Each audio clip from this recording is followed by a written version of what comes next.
صلی اللہ علیہ وسلم کا وہ عمل ہے اور وہ حدیث ہے جس میں یہ بیان ہے کہ آپ نے فرمایا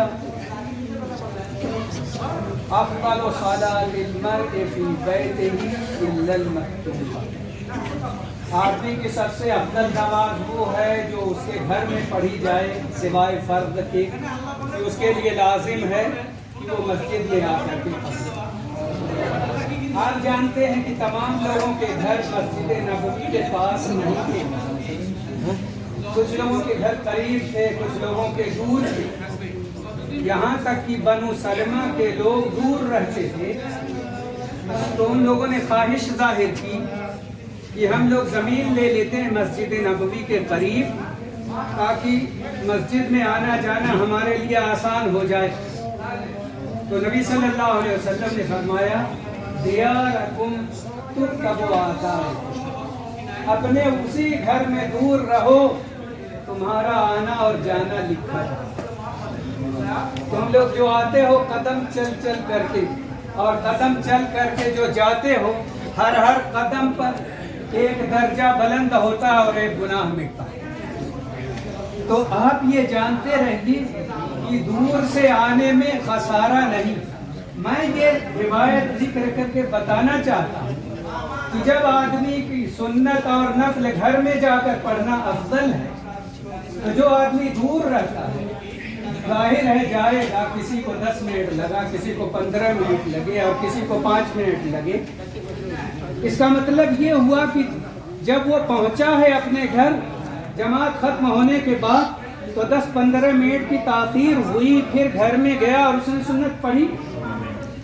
تو اگر فوراً پڑھنا ضروری ہوتا تو آپ فرماتے کہ سنت پہلے پڑھو پھر گھر جانا۔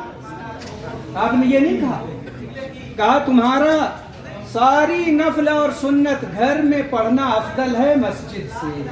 مسجد میں صرف جائز ہے سنن و نوافل پڑھنا، اصل ہے گھر میں پڑھنا ساری سنتیں سارے نوافل۔ اللہ کے نبی صلی اللہ علیہ وسلم فرض نماز پڑھا کر اپنے گھر میں جاتے اور اس میں آپ سنت اور نفل پڑھا کرتے۔ آپ سوچئے، کیا آپ کو معلوم ہے کہ مسجد نبوی میں نماز پڑھنے کا ثواب دوسری مسجدوں کے مقابلے میں 1000 نماز سے افضل ہے، اور خانہ کعبہ میں نماز پڑھنے کا ثواب 1,00,000 نماز سے افضل ہے۔ اس کے باوجود جو خانہ کعبہ مکہ میں رہتا ہے اس کا سنت جا کر کے گھر میں پڑھنا افضل ہے، اور جو مدینہ میں رہتا ہے اس کا سنت جا کر اپنے گھر میں پڑھنا افضل ہے۔ مسجد نبوی چھوڑ کر سنت گھر میں پڑھنا افضل ہے، حرم شریف چھوڑ کر سنت گھر میں پڑھنا افضل ہے۔ یہ دلیل ہے اس بات کی کہ اگر آپ درس سن لیے، تقریر سن لیے اور اس کے بعد آپ نے سنت پڑھ لی تو انشاءاللہ آپ کا کوئی نقصان نہیں، آپ کا کوئی خسارہ نہیں، کیونکہ جب ہم درس دے رہے ہوں اور آپ سنت بھی پڑھ رہے ہوں تو نہ آپ اچھی طرح سنت پڑھ پائیں گے نہ ہم کھل کر بول پائیں گے۔ یہ بھی ایک مشکل ہوتی ہے، تو یہ مسئلہ ہمیں بہرحال جاننا چاہیے۔ میں آپ کو ایک بات سب سے اہم چیز بتانا چاہتا ہوں۔ جو قرآن کی آیت میں نے پڑھی اس میں اللہ تعالیٰ نے ذکر کیا ہے کہ گواہی دی ہے، شہادت دی ہے اللہ نے، لا الہ الا اللہ، شہید اللہ انہ لا الہ الا اللہ، اللہ نے شہادت دی کہ کوئی سچا معبود نہیں ہے سوائے اس کے، والملائکہ، اور سارے فرشتوں نے شہادت دی کہ کوئی سچا معبود نہیں سوائے ایک اللہ کی، وَأُولُو الْعِلْمِ قَائِمًا بِالْقِسْطِ، اور عدل و انصاف پر قائم رہنے والے جتنے اہل علم ہیں، جتنے علماء ہیں، سب نے شہادت دی کہ کوئی سچا معبود نہیں سوائے ایک اللہ کی۔ تو آپ غور کریں کہ یہ شہادت کتنی اہم ہے، کلمہ لا الہ الا اللہ کا پڑھنا یہ کتنا اہم ہے کہ اللہ نے پڑھا اور شہادت دی، فرشتوں نے پڑھا ہے اور شہادت دی، اور تمام علم والوں نے پڑھا ہے اور شہادت دی۔ تو آپ خوش نصیب ہیں کہ آپ کلمہ پڑھتے ہیں۔ لیکن ضروری ہے کہ کلمہ پڑھنے والا یہ جانے کہ اس کلمہ میں وہ کیا اقرار کرتا ہے اور کیا کہتا ہے، یہ بھی ضروری ہے ہمارے پاس۔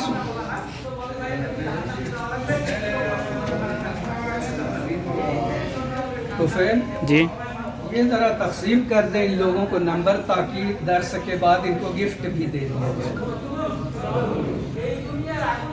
جائے۔ یہاں رہے ہاں کوئی کر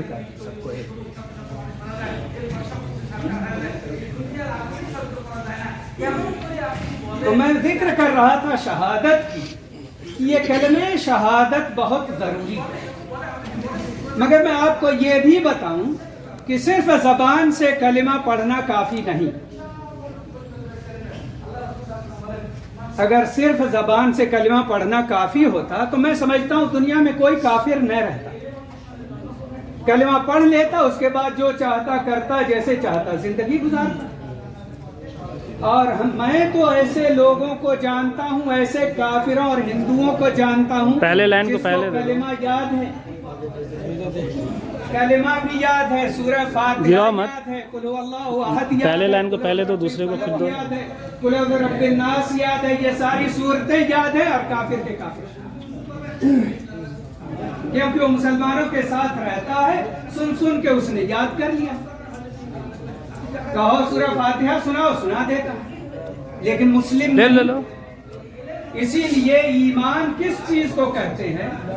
ایمان کہتے ہیں دل سے ماننا، زبان سے اقرار کرنا، اور اعضاء و جوارح سے عمل کرنا، اس کا نام ایمان ہے۔ یعنی دل سے آدمی مانے، زبان سے اقرار کرے اور اس کے مطابق عمل کرے اور زندگی گزارے، تب وہ مومن اور مسلم ہے۔ ورنہ کوئی آدمی کلمہ پڑھا، پھر جیسے چاہا زندگی گزارا، ایک وقت کی نماز تک نہیں پڑھی، روزے رکھنے کا کوئی شوق نہیں، زکوٰۃ ادا ہی نہیں کرتا، والدین کی خدمت نہیں کرتا، مسلمانوں سے محبت اور عزت نہیں کرتا، تو اس کا کلمہ پڑھنا کیا فائدہ دے گا؟ کیا آپ کو معلوم ہے کہ یہودی لا الہ الا اللہ کہتے ہیں، اس کے باوجود وہ مسلم نہیں ہے؟ تو یہ ضروری ہے کہ کلمہ پڑھے تو کم سے کم اس کے معنی کو جانے، اس کے مطلب کو جانے، اس کے تقاضوں کو سمجھے اور اس کے مطابق عمل کرے، زندگی گزارے، دل سے اس کا یقین رکھے۔ مکہ میں جب تک اللہ کے نبی محمد صلی اللہ علیہ وسلم موجود تھے اور نبوت کے بعد لوگوں کو جب اسلام کی دعوت دے رہے تھے، تو جب آپ نے فرمایا کہ لا الہ الا اللہ پڑھ لو کامیاب ہو جاؤ گے، تو فوراً ان لوگوں نے کیا کہا؟ اجعل الآلہۃ الہا واحدا ان ھذا لشیء عجاب۔ ان لوگوں نے کہا کیا سارے معبودوں کو اس نے ایک معبود بنا لیا؟ یہ تو بڑی تعجب خیز بات ہے۔ یعنی کلمہ سنایا تو فوراً سمجھ کے اس کا یہ معنی ہے۔ کافر تھے لیکن عربی تو سمجھتے تھے، ان کی زبان عربی تھی، جیسے ہی سنا لا الہ الا اللہ، کہا اس کا مطلب یہ سارے بتوں کو چھوڑنا ہوگا، سارے معبودوں کو ترک کرنا ہوگا، صرف ایک اللہ کو ماننا ہوگا، صرف ایک اللہ کی عبادت کرنی ہوگی۔ فوراً انہوں نے سمجھ لیا یہ بات، جیسے سنا اور کہا کہ یہ لوگ یہ کہہ رہے ہیں سارے معبودوں کو چھوڑو اور ایک اللہ کو مانو، یہ کیسے ہو سکتا ہے؟ ہم تو اپنے باپ دادا کے طریقے پر ہیں اور اسی پر چلتے رہیں گے۔ یہی بات انہوں نے کہی تھی۔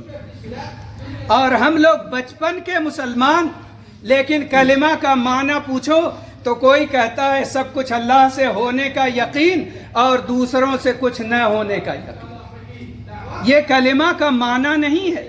کلمہ کا معنی ہے نہیں ہے کوئی معبود برحق سوائے ایک اللہ کے، کوئی سچا معبود نہیں، سب کی عبادت غلط ہے، صرف ایک اللہ ہے، اس کی عبادت صحیح۔ یہ ہے لا الہ الا اللہ کا معنی۔ وہ بات صحیح ہے جو آپ کہہ رہے ہیں، لیکن وہ کلمہ کا معنی نہیں ہے۔ نبی صلی اللہ علیہ وسلم یہ سمجھانے کے لیے نہیں آئے تھے کہ تم یہ یقین کرو کہ سب کچھ اللہ سے ہونے کا یقین دل میں ہو جائے اور دوسروں سے نہ ہونے کا یقین ہو جائے.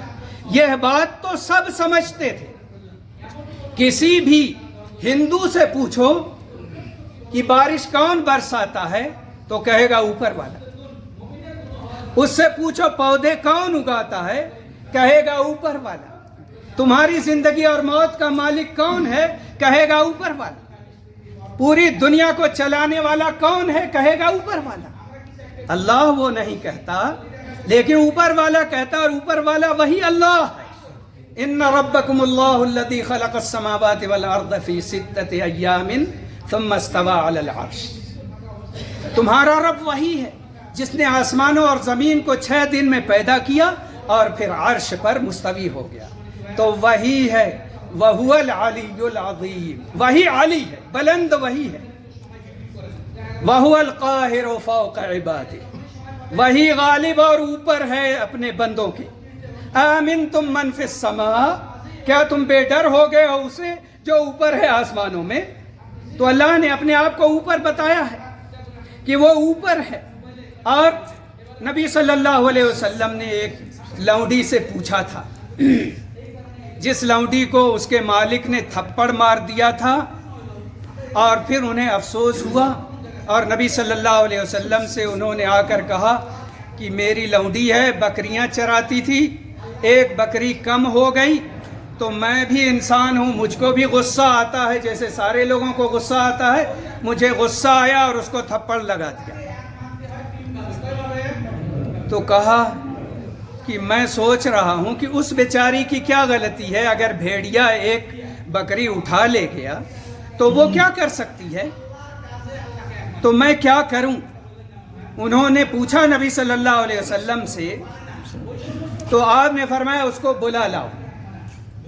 وہ گئے, اس کو لے آئے نبی صلی اللہ علیہ وسلم کے پاس اور پوچھا این اللہ, قالت فی السماء. پوچھا اللہ کہاں ہے, کہا اللہ اوپر ہے آسمانوں میں. قال من انا, قال انت رسول اللہ. پوچھا آپ نے کہ میں کون ہوں, تو اس نے کہا آپ اللہ کے رسول ہیں صلی اللہ علیہ وسلم. تو آپ نے فرمایا اعتقها فانها مؤمنہ. اس کو آزاد کر دو, یہ ایمان والی ہے. تو قرآن کی آیات اور احادیث سب بتاتی ہیں کہ اللہ تعالیٰ اوپر ہے, آسمانوں کے اوپر ہے, عرش پر ہے. یہ بات قرآن سے بھی اور احادیث سے بھی ثابت ہے. اور اسی لیے علماء کہتے ہیں کہ یہ کہنا کہ اللہ ہر جگہ ہے, اللہ نے یہ بات کہیں نہیں کہی, اور یہ بات کہنا درست نہیں. اللہ کا علم ہر جگہ ہے, اس کی قدرت ہر چیز پر ہے, وہ سب کو اپنے احاطے میں لیے ہوئے ہے.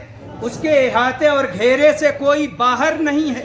وہ ہر ایک کو دیکھتا ہے, ہر ایک کی باتیں سنتا ہے. کوئی اندھیرے میں ہو تو بھی اس کو دیکھتا ہے, اس سے کوئی چیز چھپی ہوئی نہیں ہے. لیکن وہ بتاتے خود عرش کے اوپر ہے.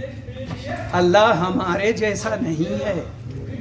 اللہ تعالیٰ نے کہا لیس کمثلہ شیء وہو السمیع البصیر. اس کے جیسا کوئی نہیں, وہ سننے والا بھی ہے, دیکھنے والا بھی. تو اللہ نے کہا کہ اللہ کے جیسا کوئی نہیں.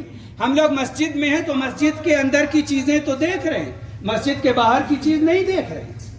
یہاں کی آواز تو سن رہے ہیں, لوگ کمروں میں بول رہے ہیں اور بات کر رہے ہیں, ہم لوگ نہیں جان رہے. تو کیا اللہ بھی نہیں سنتا؟ ہم لوگ کمروں میں بولیں یا مسجد میں بولیں یا بازار میں بولیں یا کہیں اور جائیں, کچھ اور کریں, وہ تو ہر ایک کی حرکت سے واقف ہے اور ہر ایک کی سرگوشی سنتا ہے. آپ کو میں بتاؤں, عائشہ رضی اللہ عنہا کہتی ہیں کہ خولہ بنت ثعلبہ رضی اللہ عنہا آئیں, ان کے شوہر نے انہیں طلاق دے دی تھی, اور وہ آ کر کے نبی صلی اللہ علیہ وسلم سے اپنے شوہر کی شکایت کر رہی تھی, اور اللہ کے نبی صلی اللہ علیہ وسلم ان کی بات کا دھیمے دھیمے جواب دے رہے تھے. عائشہ رضی اللہ عنہ کہتی ہیں چھوٹا سا حجرہ میرا, اسی میں نبی صلی اللہ علیہ وسلم بیٹھے ہیں, وہاں وہ بیٹھی پوچھ رہی ہے, میں ایک کونے میں بیٹھی ہوں, میں یہ تو